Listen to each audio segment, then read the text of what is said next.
What's up, guys? Today is going to be another kind of raw video where I want to talk to you about the idea of self-confidence.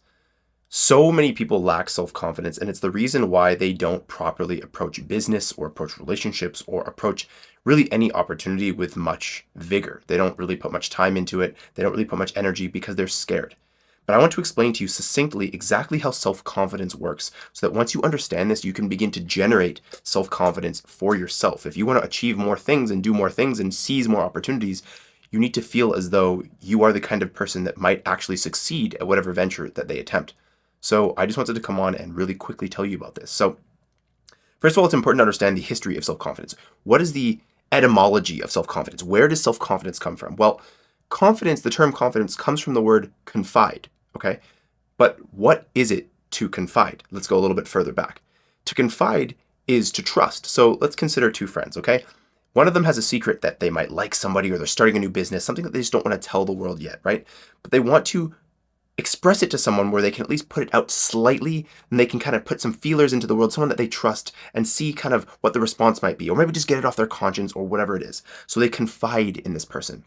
Really, when we think about the term self-confidence, what we're discussing is to confide in oneself, to trust oneself. You're confiding in somebody and you're trusting that the information will stay with them. You're trusting that they will use their discretion to not betray what you've given them, not betray your trust.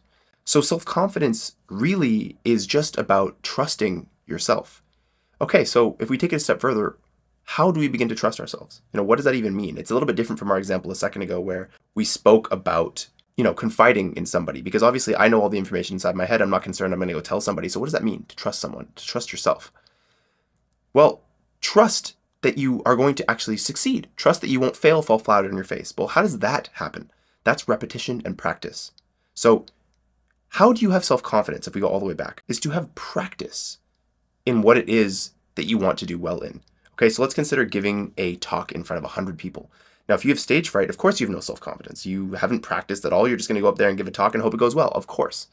But if you're going to go and give a talk about something that you've discussed 1,000 times with somebody, something that you just know backwards and forwards. Let's say you're a gamer, okay? And you constantly play Counter-Strike and you know the map Dust 2 forwards and backwards and whatever. Now, you're going to go describe to somebody exactly how they should play Dust 2 on the terrorist side of the map to make sure that, they play it as effectively as possible. You might be able to talk about that subject in intricate detail for hours and hours and hours. And you probably wouldn't be that concerned if there were 2 or 3 or 4 people in a chat room that you were discussing with if you really, really knew your stuff. Now, that's the same thing when it comes to self-confidence in any circumstance. Let's talk about approaching a romantic partner. Let's assume you're a guy and you want to approach a girl. Now, you're going to go up to her and have your palms all sweaty.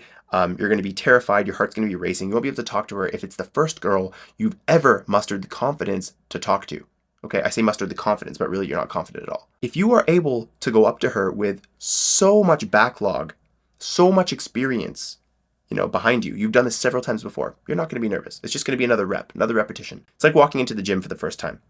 First time you go in, you're concerned everyone's looking at you. Are you doing the movements like an idiot? Are you going to hurt yourself? All this kind of stuff.